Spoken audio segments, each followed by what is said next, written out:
Hello again, everybody. You'll notice that today I'm in 4:3 instead of 16:9, and that is because I've discovered that this camera, even though it has an option for 16:9 widescreen, it's not true widescreen. It just cuts off the top and bottom of the image, and in the car, that means that I would be like this, which isn't any good. So I've had to put it in 4:3 mode so that you can actually see the entirety of my head. It's kind of annoying, but at the end of the day it doesn't really matter. You don't need, super high resolution just to listen to me ramble on about stuff. Today is a absolutely horrible day. Raining, it's blowing out there, it's horrible. The annoying thing is when I left the house today, it wasn't. It started chucking it down pretty much as soon as I parked. So, I decided that I was going to go out to the town to have a look around the shops and stuff. And I'll be damned if I'll let any rain stop me. So, I went out, I did what I was going to do, and I bought a few things. So, just to show you here, I've got this, which is the Jaws sequel box set. It's got Jaws 2, Jaws 3, and Jaws the Revenge. I really like the Jaws movies, they're good. And something else which is quite interesting. This is what was known as a PVR. Today we call them DVRs. And what it is it's a digital television receiver box that has a hard drive and the ability to record programs from the television. This was very cheap. It was only $4.99, and it's got a 60-day warranty, and it supposedly fully works and everything. So I thought, that would be handy to have around, just in case I wanted to record some stuff. I mean, it's not going to have a high definition Freeview, but unfortunately, because of the way that everything is wired up in my house, my dad, what he did is he wired up coaxial cable throughout the house so that we could watch. At the time, it was so that we could watch videos in the kitchen, the bedroom, when the only video player in the house was in the living room, and then when we got satellite television, it was so that we could watch satellite television in the kitchen, in the bedrooms, and so on. And it was also for when with the other television, you plug the thing into the cable into the aerial socket and watch regular television on it. It was fine back when everything was analog. The picture was a little bit snowy on my television because I was right on the end of the cable. But the problem with using with digital is instead of something decreasing in quality, what it will do is you'll get a perfect picture until the signal is too corrupt to display the image, or too weak to display the image. So I can't, because of the weak signal, I can't get high definition channels up in my bedroom, which is annoying. I used to be able to, but then I had to. Every once in a while, you're prompted to retune your Freeview to get new channels, and because they move things around sometimes.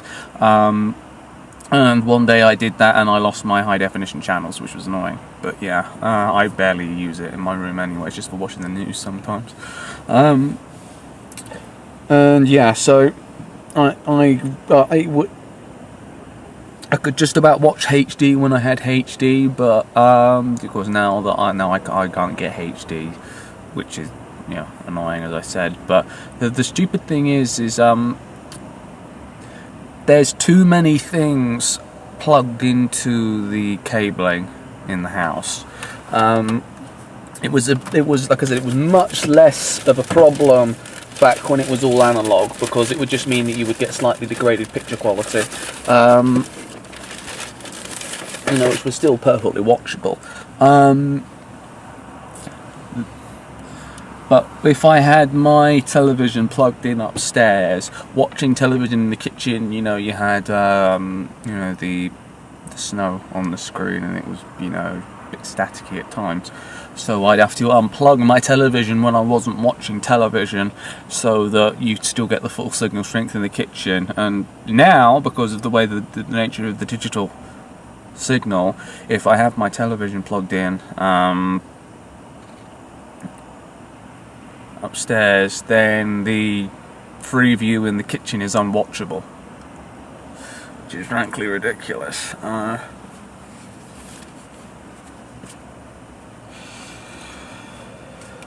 Personally, it worked. I think it worked fine before, and they shouldn't have really bothered.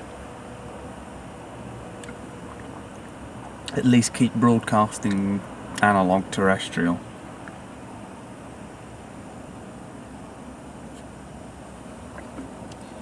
But I suppose them shutting down analog terrestrial broadcast did free up the bandwidth and frequencies and airwaves for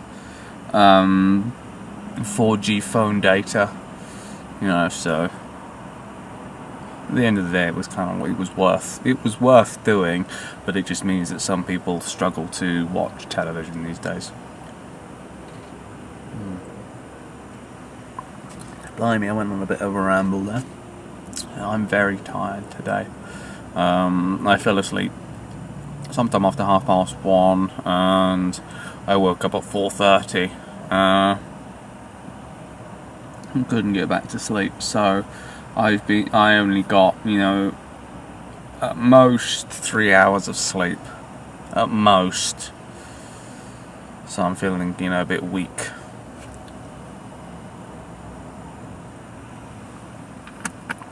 But I'll be alright for now. Anyway, that's the things that are going on. At the weekend, we're going up to my grandparents to spend some time with them for Mother's Day. We're going out for a meal and everything, which will be nice.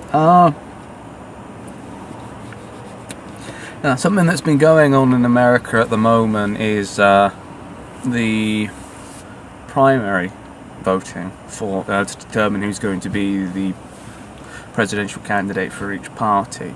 Now, America is the only country in the world where the rest of the world watches their elections. It's ridiculous. It's like, whoever's the person who is elected president of the United States is going to affect most of the rest of the world. So, we like to pick our own candidates that we think would, at the very least, not be detrimental to our interests. And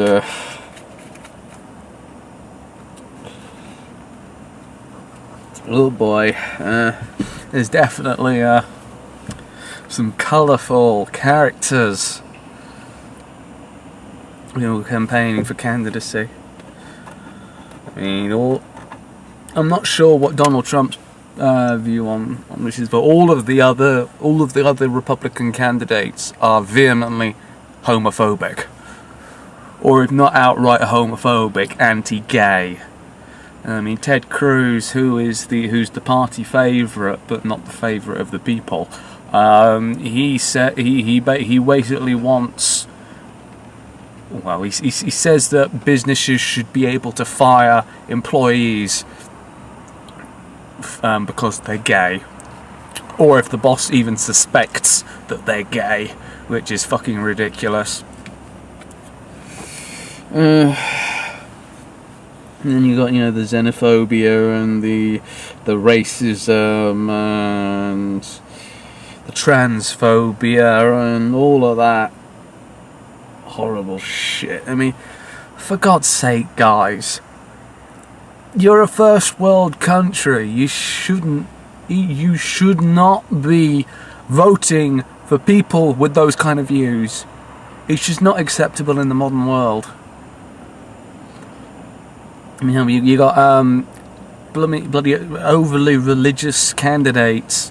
Apparently, one of them, when he was giving a speech yesterday, a woman in the audience fainted, and he stopped his speech and he prayed for her in front of the assembled audience. And I'm just reading that, thinking, if a politician did that in the UK, the public would become very uncomfortable with them, and they would likely be voted out at the earliest possible opportunity. Or if they were a candidate for something, they wouldn't have a hope in hell of getting into office. We do not like to mix religion and politics. It is really, really, really stupid that America has separation of church and state written into its constitution, but it seems like believing in a magic man in the sky is a requirement to hold public office unofficially. Whereas in Britain, the church and state are, like that. We have bishops in the House of Lords who, vote on government policy and stuff. Yet, on paper, it's like this. But in practice, it's like this. They're completely separate. Whereas in America, on paper, in practice. There are politicians who are religious, and our Prime Minister says he's religious, and he talks about, Britain being a Christian country and him having Christian values and so on. That's about as far as we'll go. If people start getting a bit more,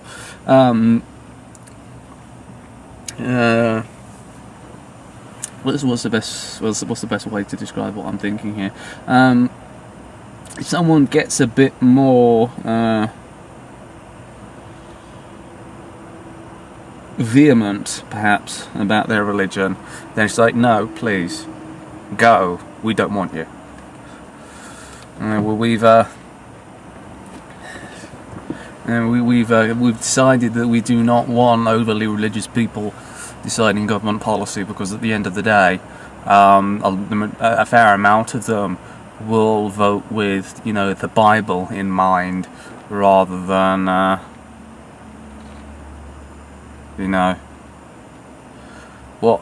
something that should be going on in modern society. President Obama had to force through marriage equality in order to get it passed in the United States. In Britain, it was like, hey, we'll have a vote on it. All those in favour, aye. That was basically it. I find myself both fascinated and petrified of American politics. It's just, the overly religious people, the blatantly homophobic, the blatantly xenophobic, and in some cases blatantly racist, and yet these people are time and again voted into office. And I just listen to the things that these people say, or read the things that they say, and I just sit there and think to myself, Christ almighty, if a politician said that over here, he would be dismissed from office before the end of business. You guys really need to get your shit together. Seriously. The rest of the world laughs at you. The last thing we need is a religious zealot president who, decides that that he's going to oppress the gays and the transgender people, and go to war with the Muslims, with all the time his finger hovering over the button,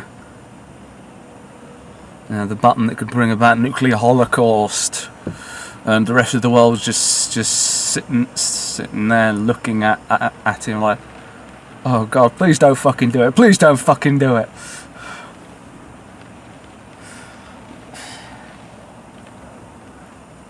It is pretty damn scary to think that, you know, in this day and age, there are politicians who still believe some of the things that American politicians believe.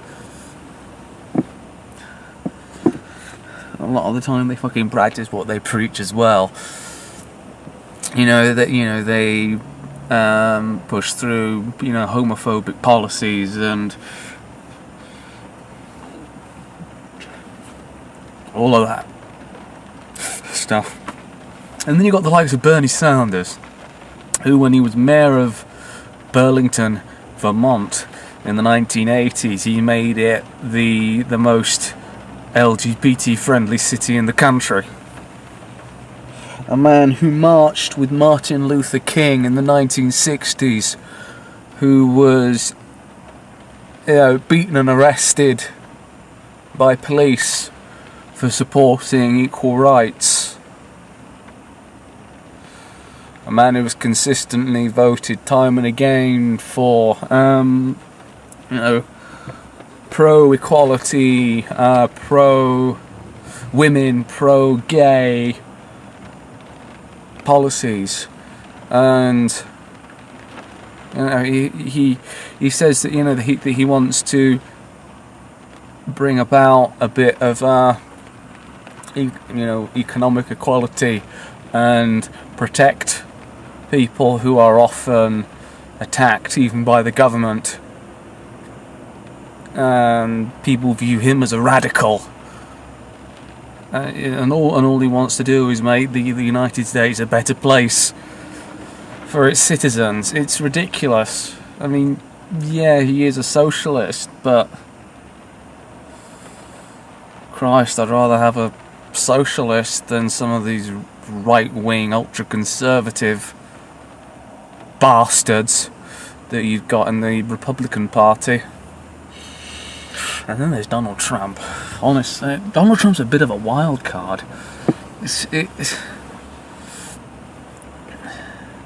I mean, it's a lot. I know a lot of politicians pander and lie to get people to support them. But I mean, I don't think Donald Trump is particularly religious, because when he was asked what his favourite Bible passage was, he said, that's something very personal and I don't feel like sharing it. And then, they kept pushing him, and a few days later he coughed up, and when they looked it up, it wasn't actually a real Bible verse. The chapter and verse didn't exist. So obviously he doesn't have a lot of knowledge of the Bible. I mean, he's definitely xenophobic, quite possibly racist. I'm not sure what his status is on what his readings are on homosexuality and the like. I do. That's just that's a failing of mine for not looking that up. But yeah, I mean, it's ridiculous the amount of support he's getting. Some of the outrageous stuff that he's saying. It's like, I was reading a Reddit thread, and they were saying just as some sort of ridiculous, for instance, that perhaps that he was deliberately trying to sabotage his campaign by saying all this ridiculous and xenophobic and racist stuff to try and get people to try and shock people and get them to hate him. But everything he says just evokes rapturous applause.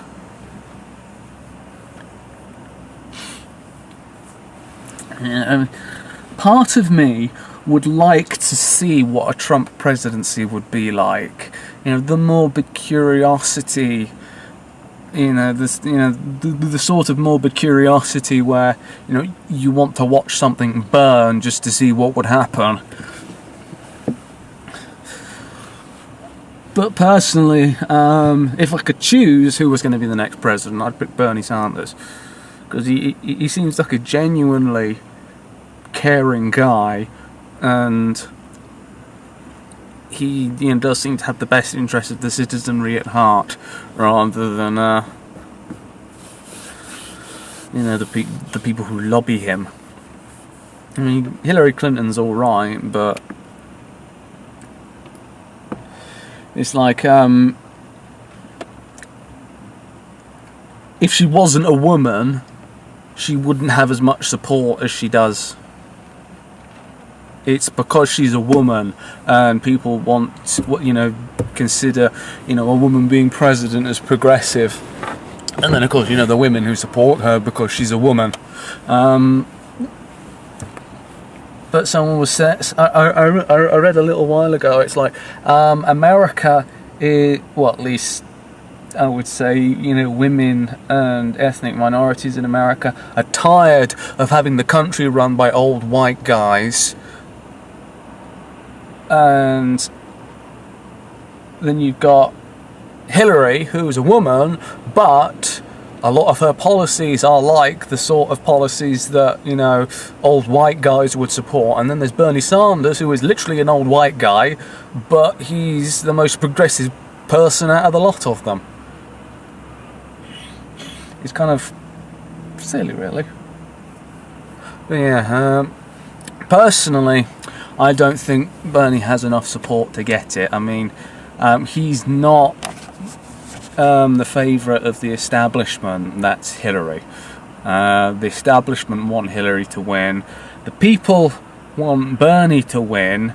And though there was someone who said there was a, I can't remember who it was, but I think it was one of the delegates, or it was one of the super delegates. There was something that part of the people that vote who side with a candidate. These ones are explicitly linked to the party, and basically the party tells them who to vote for, in a sense, the candidate that they want, basically. And the leader of one of these groups said, if we were to have a situation where 59% of the population voted for Bernie Sanders, but all of us, as in our groups, backed Hillary Clinton, Hillary would win, and I'd consider that a failure of democracy. So he voted for Bernie on principle, because he saw that he had a lot of public support, a lot more public support than Hillary did, and or does, I should say, and he wouldn't want to see a situation where all of the, well, I think it was super delegates, if they were voted, towed the party line and picked Hillary, she would win, whereas the people who were voting individually would want Sanders. But yeah, I mean, we'll find out relatively soon what is that going to be. I mean, there are still some votes that are going to be going on until June, I think. Well, the candidate is going to be, or at least the voting is going to be over. But I think we'll be pretty certain who will win long before then. Yeah, I hope it's going to be Bernie, but at the end of the day, I don't think he has enough establishment support to do it.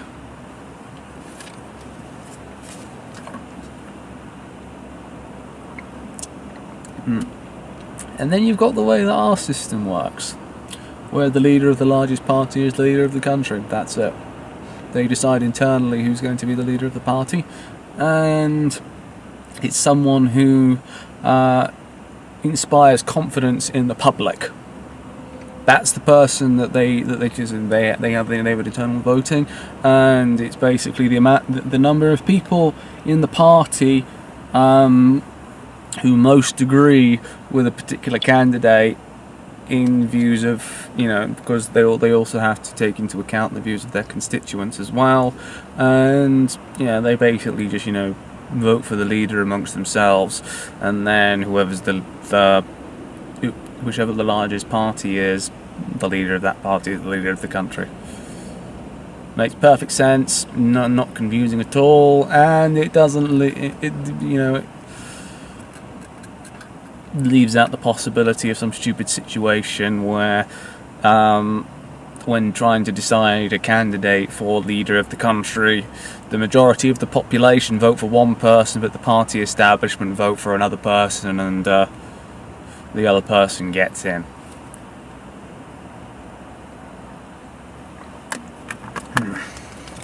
Let's see how long this has been going on for. 25 minutes. Okay, well, I think I should probably end this here. I might talk some more about American politics once we know more about what's going on and who's the candidacy that's being decided. If Trump gets the candidacy for the Republican Party, the way that I think it would go down is if he was going up against Bernie would win by a long shot, but if he was going up against Hillary, then I wouldn't. Let's just say that I would be hedging my bets, because I think Bernie, or at least his people, said that their internal polling has got Hillary as just 2 points above Trump in some states, but Bernie's like 12 points. So it would definitely be too close to call if it came down to Trump versus Clinton. But anyway, we'll find out soon enough. Be seeing you.